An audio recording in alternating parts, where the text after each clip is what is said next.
morning, everybody. It's Miss Lynn from Mill Creek Metro Parks. Welcome to our first Nature Rocks video for 2021.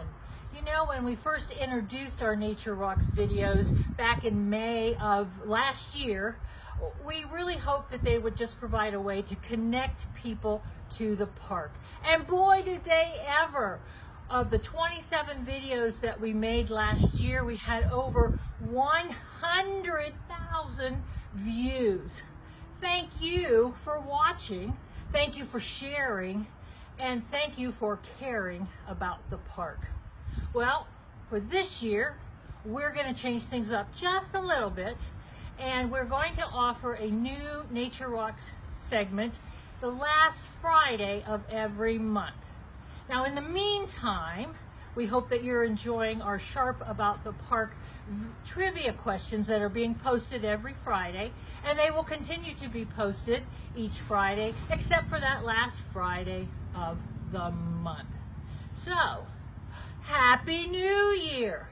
Did you make a resolution to get moving? Have you considered getting out and about, walking the park? Well, you can really get moving in Mill Creek Park, and we're going to talk about a couple of the different locations where you can do just that. Well, today we are here at Fellows Riverside Gardens, and it is really one of the best places in the park to get started on that routine of walking. We have a half-a-mile loop of paved walkway, so you don't need to worry about tripping on tree roots or on rocks or stones or anything. And one of the best things is our gardens crew are so very diligent about clearing the walkways when we get some of that winter weather in. So, you know, if you're going to come out in the morning and we've had a little dusting of snow or something, just give them a little time to clear the path, and then you are ready to go. You might want to think about doing maybe 2 loops around. You could do a brisk walk, or you could just do a leisurely stroll around.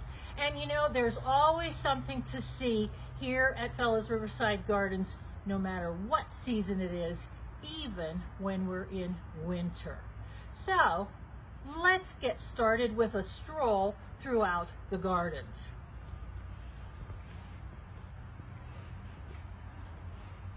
Now we're going to see what winter secrets we can find in the gardens.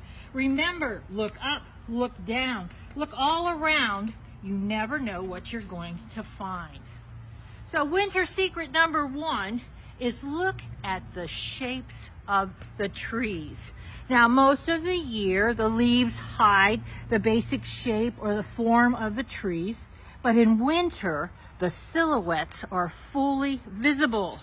Now, as we wander through the gardens, look at the different shapes of the different trees and shrubs. Notice how tall the dawn redwoods are. You almost have to lean back in order to see the tops of them. Some trees are vase-shaped. Some trees are small, some trees have twisted branches, and our lovely Coosa dogwood on the right has what I would call an umbrella shape. So winter secret number 1 is look at the silhouette of the trees. Now, as we continue along, we're going to have rhododendrons on either side of the walkway. Winter secret number 2 is the buds. Look at the buds on the rhododendrons. They are this spring's leaves and flowers.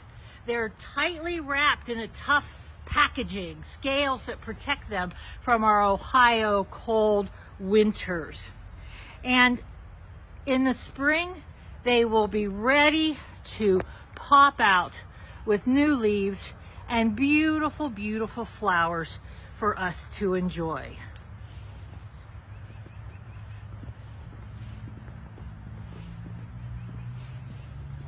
Now, winter secret number 3 is berries. Dr. Jim, look at these beautiful purple berries. Aren't they quite the color? They really do sparkle. This is a calicarpa, or a beautyberry bush. And the berries will stay on for a while, but guess what? They're the favorite treat of birds and wildlife. So sometimes they seem to disappear rather quickly. Now we also have more berries down here on our cotoneaster, and these are a bright, bright orange. The colors serve a purpose as they attract the birds and the wildlife. Now this cotoneaster, when you spell it out, it looks like cotton Easter. I called it that once. Now, as we continue over here, I want to show you one more shrub that has some beautiful berries on it. Look at the bright red. Oh, and there's a robin right there too. Mr. Jim, can you see it, Dr. Jim? Right there. Ooh, see? We've got, that robin is posing just for you. It's right with the winterberry. The winterberry, as you can tell, loses its leaves in the fall, but what's left is a spectacular show of bright red berries, bright red fruit. Now, some berries have a little bit of a bitter taste to it, maybe an acid taste to them, and the wildlife and the birds may wait to eat those until after a couple of hard frosts, when the bitterness goes down and the acidity goes down. But eventually, these berries will be enjoyed as a tasty treat. Now look over here on your right-hand side in the V of this rubber tree. See, look at that. How fun is that? Evidently, a seed from a white pine got stuck there in the V of the rubber tree, and it obviously had the right conditions to start to grow. That is a white pine sapling growing in the V of the rubber tree. So winter secret number 3 was the berries. Now we're going to continue wandering up through the perennial garden. And you know, everybody knows that a perennial is a plant that lives for more than 2 or 3 seasons and normally flowers annually. And that the plants die back during the winter, but the roots are unaffected by the frost and the cold. So in the spring, when the temperatures warm up, they'll start to grow again. And that's kind of what we're looking at here. But Dr. Jim, let's check out this dogwood tree over here. Let's see what it looks like. See if I can get a branch. Look at the buds on this dogwood tree. This is a Cornus moss. It's a cornelian cherry dogwood. And what I love about this tree is that it's one of the earliest trees to bloom in the spring. Now, if Mother Nature cooperates, it might bloom late March, definitely early April. But whenever I see the Cornus moss in bloom, I know that spring is on its way.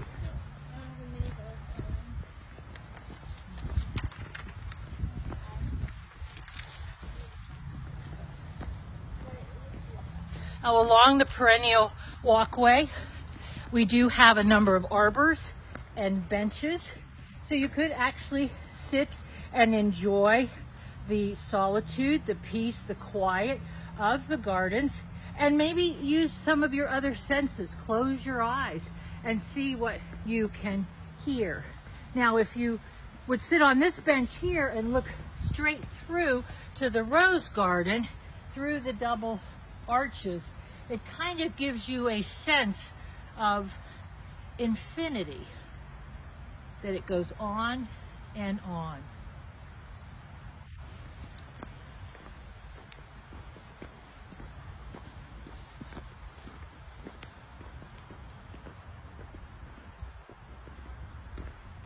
So if you come out and do regular loops through the gardens, each time you walk, you're going to find something is a little bit different. So at some point, we'll start to see the garden transition into spring. Look what we have here, Dr. Jim. We've got some shoots coming up from daffodil bulbs. Now that's okay, that's okay. They're pretty hardy and they should be able to stand any winter or cold weather that we get coming up. But you will see that, especially if we get some warm days here and there.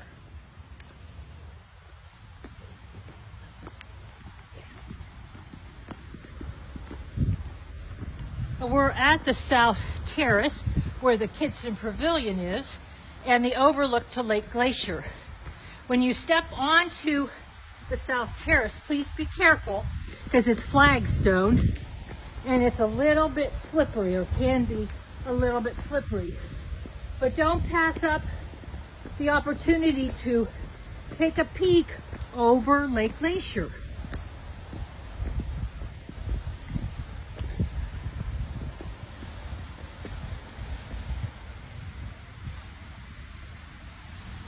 There's a little bit of ice on the lake. Lake Glacier, named for the glaciers that came through the area about 10 to 12,000 years ago. It is the second man-made lake here in Mill Creek Park, and there goes a crane. Dr. Jim, I don't know if you can catch that or not. That big bird flying. Oh, it's coming our way. See it? I think that's actually a heron. It's got that S in its neck. Remember, we learned that before. Wow, we're just having an awesome day with wildlife. This is cool. This is cool. So when you're here at the South Terrace, close your eyes for a minute. Tell me what you hear. If you say rushing water, you are correct. Because right over here is the dam for Lake Glacier. All different kinds of sounds here in the gardens. All right, let's continue on our way.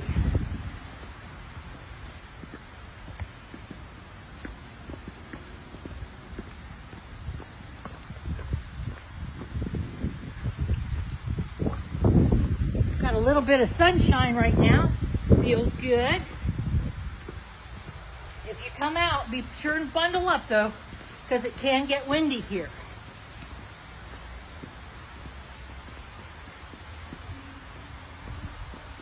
Now I want to show you something kind of fun. Let's look over here. I have a saucer magnolia. There's two of them, one on either side of the pathway here, the walkway. But check out the little holes that are drilled into the bark of the magnolia tree. They're almost in a straight line. What is doing that to the tree? Well, it's a sapsucker.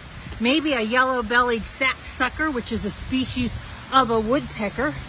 And it actually drills into the bark of the tree, and it's looking for the tree sap, because that's their primary food source. So it really won't harm the tree, but it's the bird is using it for food, for protein and such. So kind of cool.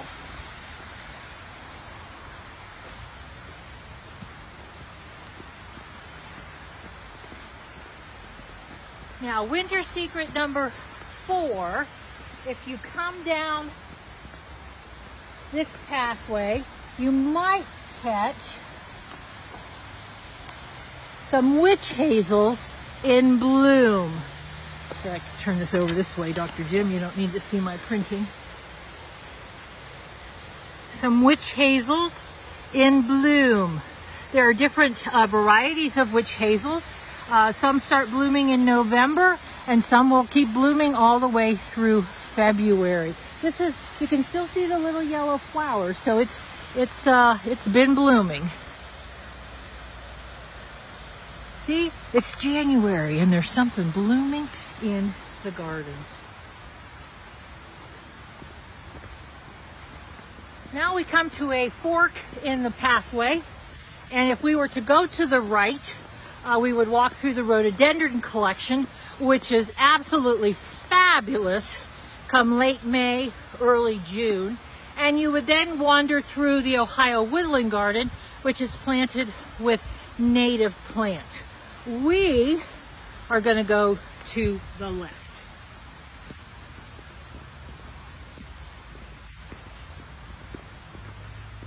Now, winter secret number 5 is tree bark is more visible during the winter.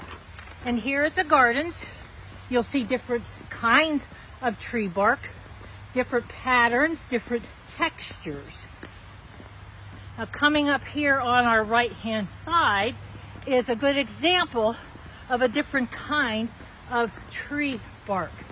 This is our Heptacodium, or Seven Suns, and if you look at it, you can see that the bark is peeling off of the trunk. And some people might ask, well, what's wrong with this plant? Well, nothing is wrong. The tree bark is kind of like our skin. It grows from the inside out, and some bark on the outside doesn't stretch as very much. So then the plant, the tree, begins to peel off. Maybe it's called exfoliating, so that the plant can continue to grow. I love the Heptacodium. I love this, I call it blonde color of bark.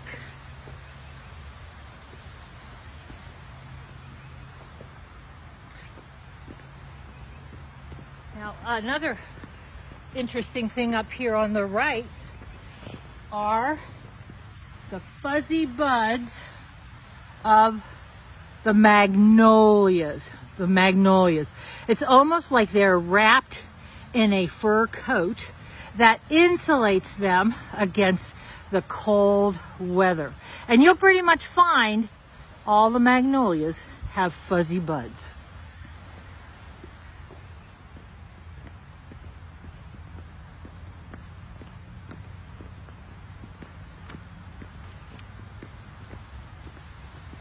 Now, winter secret number 6 is all about seeds. And you might have to look for them, but maybe you'll see some acorns from the red oak. We've already seen some with the berries on the calocarpa and the winterberry and the cotoneaster. So now is the time to be looking for seeds as well. Now, one of my very, very favorite trees here in the gardens is the Japanese Stewardia tree. And just looking at it, the kids call it the camouflage tree. The camouflage tree. Now, this tree isn't it beautiful? Just spectacular. And it does indeed look like camouflage fabric. It's an exfoliating bark. It's peeling off. Not a little bit different than what we saw with the Heptacodium. And if you feel it, it's so very, very smooth. That's the Japanese Stewardia.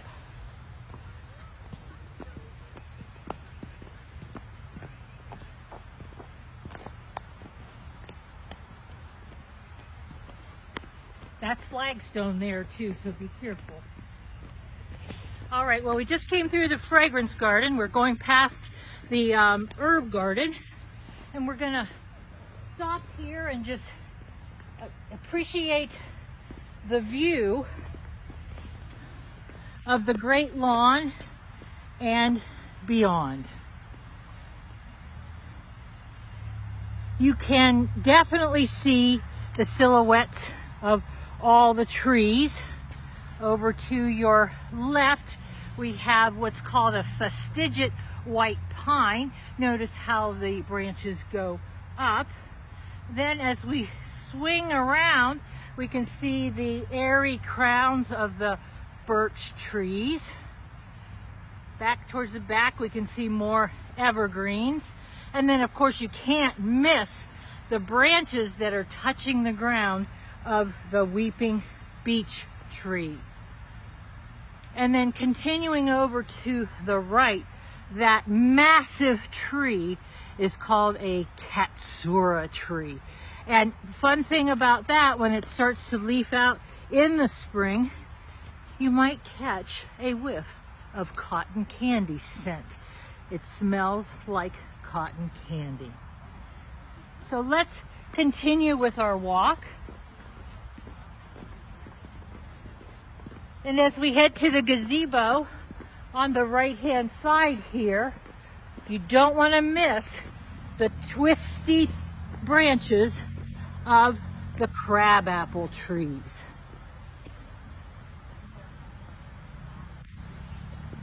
All right, we're going to walk to the other side of the gazebo, to the path that goes to the Blue Garden.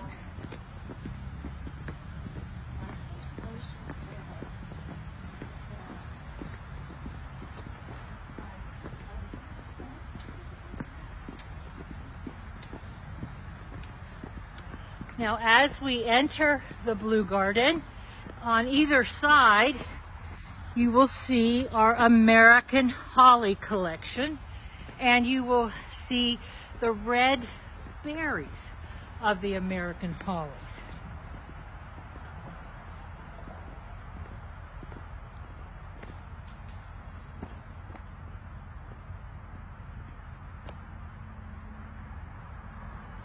And over here on the right, we have another Coosa dogwood, and it has exfoliating bark. That seems to be our vocabulary word for the morning, Dr. Jim, is exfoliating. And then as we continue down, we're going to go on the left-hand side. Another one of my very favorite trees is the paper bark maple. Look at that beautiful, beautiful cinnamon brown bark. And yes, that bark is exfoliating. Imagine what that looks like with a fresh coat of snow on it. The color is just absolutely stunning. Now, we're gonna walk just a little bit longer because I want to show you two more things. Now, on the left, we have some very tall cedar of Lebanon trees. And they have cones. And their cones sit upright on the branches. And I don't know if you can get it, Dr. Jim, but there's some right up there. You can just see them. I don't know if, oh, I can see one here in the, let me grab one of these.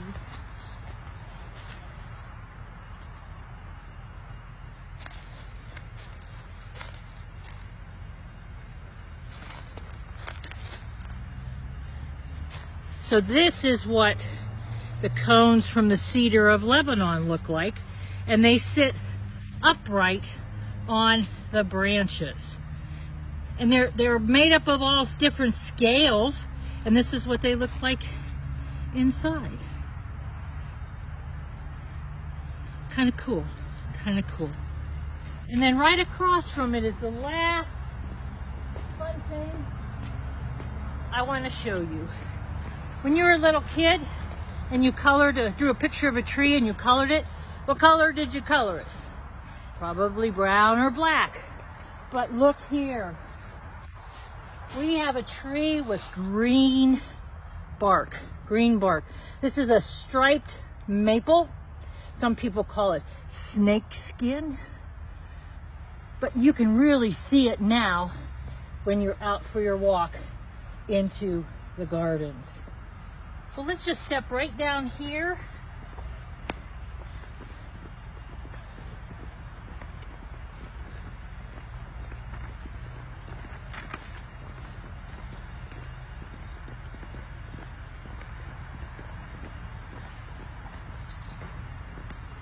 Okay, we're gonna just I'm gonna stand on the bridge right here, Dr. Jim, and I'm gonna say we're gonna stop right here And we're going to invite you to come down to Fellows Riverside Gardens and check out the rest of the walkway. So the walkway crosses the bridge and it curves up around to the right and it loops all the way back around. So you're going to stay on a paved walkway all the way around. There are some steps if you choose to do that as well. Now while you're up there at the top of the loop, you might want to take a peek over the North Terrace and check out the skyline of the city of Youngstown. And then just work your way back down. Now, there are other places in the park that you can go to get started on your walking. You might consider the golf course. Last year they paved or blacktopped the cart paths and they're available for walking. You might go to the walking path at the Wick Recreation Center. Oh, of course, go walking on the bike trail. You can also go to East Golf Hike and Bike Trail and also to the East Cohasset Hike and Bike Trail. So there are a number of places within the park that are safe, they're accessible.